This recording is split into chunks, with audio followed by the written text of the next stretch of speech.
वहीं अलवर में प्रभारी मंत्री किरोड़ी लाल मीणा ने फिर से मंत्रिमंडल से इस्तीफे के सुर को बुलंद कर दिया। किरोड़ी लाल मीणा ने कहा है कि फिलहाल मैं सरकार का हिस्सा हूं, लेकिन मैंने मंत्री पद से इस्तीफा दे दिया है। अब किरोड़ी लाल मीणा के इस बयान को लेकर के क्या चर्चाएं चल रही हैं, एक रिपोर्ट आपको दिखाते हैं।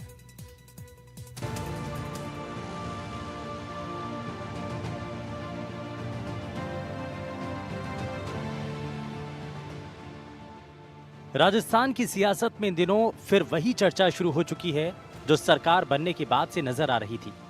बात उस बीजेपी नेता और मंत्री की कर रहे हैं जो कैबिनेट से पहले ही इस्तीफा दे चुके थे। हालांकि काफी मान मनव्वल के बाद उनको मना लिया गया, लेकिन एक बार फिर से उनका एक बयान खूब चर्चा में है, जिसमें कृषि मंत्री किरोड़ी लाल मीणा ने कहा कि मैं भजनलाल सरकार का हिस्सा हूं और मैंने अभी भी इस्तीफा दिया हुआ है।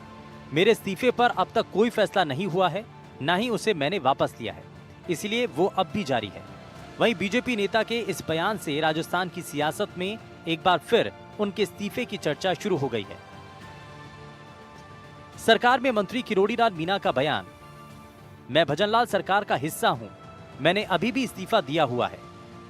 मेरे इस्तीफे पर अब तक कोई फैसला नहीं हुआ, न ही मैंने इस्तीफा वापस लिया है, इसलिए वो अब भी जारी है। बयान से उनके इस्तीफे की चर्चा शुरू हो गई है।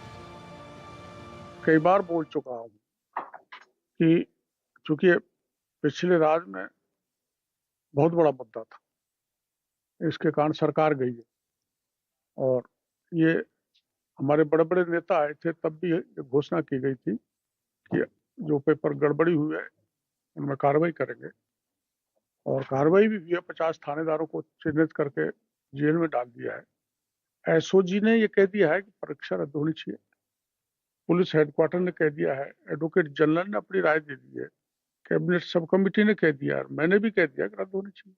तो मैं बराबर कह रहा हूं। किरोड़ी लाल मीणा का यह बयान ऐसे समय पर सामने आया जब कांग्रेस विधायक प्रहलाद गुंजल उन्हें सरकार में लड़ाई लड़ने और मंत्रिमंडल को ठोकर मारकर जनता के बीच आने की नसीहत दे चुके हैं। फिलहाल मंत्री के इस बयान के बाद से फिर उनके इस्तीफे की चर्चा शुरू हो चुकी है और कहां जाकर इस इस्तीफे का प्रकरण का अंत होगा, ये फिलहाल देखना होगा। एनडीटीवी राजस्थान के लिए अलवर से मुदित गौड़ की रिपोर्ट।